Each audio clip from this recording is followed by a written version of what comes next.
Hello viewers, இன்னைக்கான cricket அப்டேட்டில் நம்ம பார்க்க போகிற ரொம்ப முக்கியமான ஒரு பரபரப்பான தகவல் என்ன அப்படின்னு பார்த்தீங்கன்னா, தற்போது பார்க்கும் பொழுது அடுத்து ஒரு நாள் போட்டி நடைபெற போகிறதுங்க. இந்த ஒரு நாள் போட்டியில் பார்த்தீங்க அப்படின்னா விராட் கோலி அவர்கள் விலக போகிறாரு அப்படின்ற ஒரு தகவல் கசிந்திருக்கிறது. இதற்கு காரணமாக ஐபிஎல்லால் வந்த வினை அப்படின்னு சொல்லப்படுகிறது. ஐபிஎல்ல நடந்த ஒரு சம்பவம் தான் இந்த விலகலுக்கு மிகப்பெரிய காரணமாக அமைய பெற்றிருக்கிறது அப்படிங்கிற ஒரு தகவலும் வெளிவந்திருக்கிறதுங்க. அப்படி என்னதான் நடந்தது ஐபிஎல்ல, அந்த சம்பவம் எந்த அளவுக்கு ஒரு நாள் போட்டியில் விராட் கோலியை விலகிறதுக்கு மிகப்பெரிய காரணமாக அமைஞ்சிருக்கு அப்படிங்கிறத பற்றின பல்வேறு பரபரப்பான கிரிக்கெட் அப்டேட்டை தான் நாம் இன்னைக்கு வீடியோவில் தெரிஞ்சுக்க போகிறோம். ஸோ இந்த பதிவு உங்களுக்கு மிக பயனுள்ள விகிதத்தில் இருக்கும். சரி நேயர்களே, வாங்க வீடியோக்குள்ள போகலாம். இந்திய ஒரு நாள் அணியில் இருந்து விராட் கோலி தற்போது நீங்கி இருக்காரு அப்படின்னு தான் சொல்லணும். ஏன்னா ஆப்கானிஸ்தான் அணிக்கு எதிராக இந்தியாவில் நடைபெற இருக்கக்கூடிய 3 போட்டிகள் கொண்ட ஒரு நாள் கிரிக்கெட் தொடரில் இருந்த இந்தியாவின் நட்சத்திர பேட்ஸ்மேன் விராட் கோலி காயம் காரணமாக விலகி இருக்கிறார். இது இந்திய கிரிக்கெட் ரசிகர்களுக்கு மிகப்பெரிய அளவில் ஒரு ஏமாற்றத்தை கொடுத்திருக்குங்க. சமீபத்தில் முடிவடைந்த ஐபிஎல் 2026 இறுதிப் போட்டியில் ராயல் சேலஞ்சர்ஸ் பெங்களூரு அணிக்காக சிறப்பாக ஆடி அரை சதம் அடித்து கோப்பை பெற்று தந்தார் விராட் கோலி. அந்த போட்டியில் அவருக்கு தொடை பகுதியில் காயம் ஏற்பட்டது. இதன் காரணமாக ஜூன் 13 முதல் தொடங்க இருக்கக்கூடிய ஆப்கானிஸ்தான் அணிக்கு எதிரான ஒரு நாள் தொடரில் இருந்து அவர் விலகியும் இருக்கார் என பிசிசிஐ வட்டாரங்கள் தெரிவித்திருக்கின்றன. எனினும் இது குறித்த அதிகாரப்பூர்வ அறிவிப்பை பிசிசிஐ இன்னும் வெளியிடல. மே 31 அன்று நடைபெற்ற ஐபிஎல் இறுதிப் போட்டியில் குஜராத் டைட்டன்ஸ் அணிக்கு எதிராக விராட் கோலி 42 பந்துகளில் ஆட்டமிழக்காமல் 75 ரன்கள் குவித்து பெங்களூரு அணி 2வது முறையாக கோப்பையை வெல்ல உதவினார். இந்த போட்டியின் இறுதி பகுதியில் ரன் ஓடும்போது அவர் வலியால் அவதிப்பட்டது தெரிய வந்திருக்கிறது.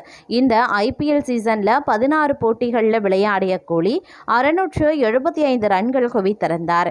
2027 ஒரு நாள் உலகக்கோப்பை தொடரில் விளையாட திட்டமிட்டிருக்கக்கூடிய கோலிக்கு இந்த காயம் மிகப்பெரிய அளவில் பின்னடைவை ஏற்படுத்தியிருக்கிறது. மேலும் ஜூலை மாதம் நடைபெற இருக்கக்கூடிய இங்கிலாந்துக்கு எதிரான ஒரு நாள் தொடரிலையும் அவர் பங்கேற்பது சந்தேகமாக இருக்கிறது. விராட் கோலி ஒரு நாள் போட்டிகளில் அண்மை காலமாக மிகச்சிறந்த ஃபார்ம்லையும் இருக்காரு. கடந்த 2025 ஆண்டில் 13 போட்டிகளில் விளையாடி 3 சதங்கள் 4 அரை சதங்களுடன் 651 ரன்கள் குவித்திருந்தார். அது மட்டும் இல்லாமல் ஒரு நாள் கிரிக்கெட்டில் இந்தியாவின் அதிக ரன் குவித்த வீரராகவும் திகழ்ந்தார் அப்படின்னே சொல்லலாம். அந்த ஃபார்மை 2026 தொடக்கத்திலையும் தொடர்ந்து அவர் நியூசிலாந்துக்கு எதிரான 3 போட்டிகள் கொண்ட தொடரில் 1 சதம் 1 அரை சதத்துடன் 240 ரன்கள் குவித்திருந்தார் என்பதும் குறிப்பிடத்தக்கது. கோலிக்கு மாற்று வீரராக யஷ்வி ஜெய்ஸ்வால் அல்லது ருதுராஜ் கெய்க்வாட் ஆகியோர் அணியில் சேர்க்கப்பட வாய்ப்புகள் இருக்கின்றன. நியூசிலாந்துக்கு எதிரான தொடரில் ஜெய்ஸ்வால் அணியில் இருந்தோ விளையாடும் வாய்ப்பு கிடைக்கல. மற்றொரு புறம் கெய்க்வாட் தற்போது இலங்கை செல்ல இருக்கக்கூடிய இந்தியா ஏ அணியில் இடம்பெற்றிருக்கார். ஏற்கனவே தொடை காயத்தால் அவதிப்பட்டு வரக்கூடிய ரோஹித் சர்மா மற்றும் ஆல்ரவுண்டர் ஹர்திக் பாண்டியா ஆகியோரின் உடற்தகுதி சோதிக்கப்பட்ட பிறகே அவர்கள் அணியில் விளையாடுவது குறித்து முடிவு செய்யப்படும். இதனால ரோஹித் சர்மா இந்த தொடரில் முழுமையாக விளையாடுவாரா என்ற சந்தேகம் எழுந்துள்ளது. இந்தியா மற்றும் ஆப்கானிஸ்தான் இடையிலான முதல் ஒரு நாள் போட்டி ஜூன் 13 அன்று தர்மசாலாவிலையும், 2வது போட்டி ஜூன் 17 அன்று லக்னோவிலையும், 3வது போட்டி ஜூன் 20 அன்று சென்னையிலையும் நடைபெற இருக்கிறதும் குறிப்பிடக்கூடிய ஒரு விஷயமாகவே பார்க்கப்படுதுங்க. அது மட்டும் இல்லாமல் ஐபிஎல் கோப்பையை வென்ற 3 நாளில் ஆர்சிபி கேப்டனுக்கு இந்த சோகம் நேர்ந்திருப்பது அப்படிங்கிறது அவருடைய ரசிகர்கள் மத்தியில் மிகப்பெரிய அளவில் சோகத்தை ஒருபுறம் ஏற்படுத்தினாலும், அடுத்த விஷயம் பார்க்கும்போது 92 ரன்கள் வித்தியாசத்தில் படுதோல்வி அடைந்திருக்கக்கூடிய சந்தித்திருக்கக்கூடிய பட்டிதர், அதாவது ரஜத் பட்டிதர் ஒரு பேட்டியையும் கொடுத்திருக்காரு.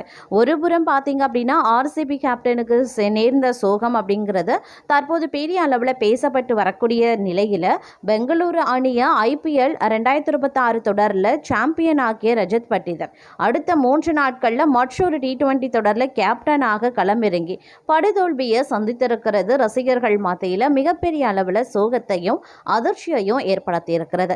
இந்த விஷயம் பார்த்தீங்க அப்படின்னா கிரிக்கெட் வட்டாரத்தில் மிகப்பெரிய அதிர்வலைகளை ஏற்படுத்தியிருக்கிறது அப்படின்னு சொல்லலாம். அதிலும் மத்திய பிரதேச பிரீமியர் லீக் தொடரில் நேற்று நடந்த போட்டியில் அவருடைய தலைமையிலான குவாலிஃபையர் ஸ்டேட்டாஸ் அணி 92 ரன்கள் வித்தியாசத்தில் தோல்வியடைந்திருக்காங்க. மத்திய பிரதேச பிரீமியர் லீக் தொடரின் 2வது சீசன் முதலாவது லீக் போட்டி நேற்று இந்தூரில் இருக்கக்கூடிய ஹோல்கர் மைதானத்தில் நடந்திருக்கிறது. இதில் குவாலிஃபையர் சீட்டாஸ் மற்றும் உஜைன் பால்கன்ஸ் அணிகள் மோதியிருக்காங்க. இந்த போட்டியில் குவாலிஃபையர் சீட்டாஸ் அணியினுடைய கேப்டனா ரஜத் பட்டிதார் களம் இறங்கினார். டாஸ் வென்ற பட்டிதார் முதல்ல பந்து வீச தேர்வையும் செய்திருந்தார். அவரது முடிவு தவறானதாக மாறியிருக்கிறது. முதல்ல பேட்டிங் செய்த உஜைன் பால்கன்ஸ் அணி டெல்லி கேபிட்டல்ஸ் அணியின் ஆல்ரவுண்டர் மாதவ் திரியாவின் அதிரடி அரை சதத்தின் உதவியுடன் 20 ஓவர்களில் 6 விக்கெட் இழப்புக்கு 221 ரன்கள் குவித்திருந்தாங்க. கடினமான 222 ரன்கள் என்ற இலக்கை நோக்கி களம் இறங்கிய குவாலிஃபையர் சீட்டாஸ் அணி பேட்டிங்கில் முற்றிலும் சொதப்பியிருக்கு. IPL 2026 தொடரில் 15 போட்டிகளில் 501 ரன்கள் குவித்து அசத்திய பட்டிதார் இந்த போட்டியில் 5வது வீரராக களமிறங்கி 8 பந்துகளில் 1 பவுண்டரி உள்பட 11 ரன்கள் மட்டுமே எடுத்து ரிஷி மிக்லானி பந்து வீச்சில் ஆட்டமிழந்தார். இவரை தவிர மற்றொரு பெங்களூரு வீரரான மங்கேஷ் யாதவ் 2 ரன்களில் ஆட்டமிழந்து ஏமாற்றினார்.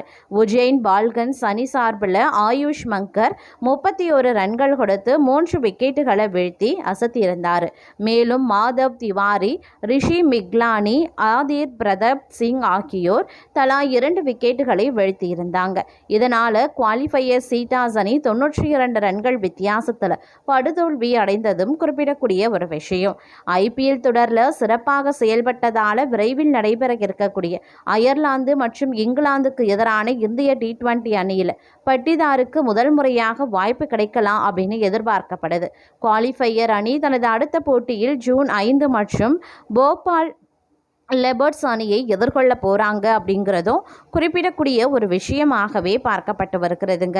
தற்போது இந்த விஷயம் அப்படிங்கிறது மிகப்பெரிய அளவில் பேசப்பட்டு வந்துட்டுருக்கு அப்படின்னு நான் சொல்லணும். கிரிக்கெட்டில் பார்க்கும் பொழுது விராட் கோலிக்கு ஏற்பட்ட காயம் பார்த்திங்க அப்படின்னா ஒரு நாள் போட்டியிலிருந்து விலகி இருக்கக்கூடிய சம்பவம் அவருடைய ரசிகர்கள் மத்தியில் ஒருபுறம் மிகப்பெரிய அளவில் சோகத்தை ஏற்படுத்தியிருந்தாலும் ரஜத் பட்டிதரினுடைய படுதோல்வி அப்படிங்கிறது மற்றொரு வகையிலையும் பார்த்திங்க அப்படின்னா பல்வேறு கேள்விகளோடு கிரிக்கெட் வட்டாரத்தில் சில அதிர்வலைகளையும் ஏற்படுத்தி வந்துட்டுருக்கு அப்படின்னு நான் சொல்லணும்.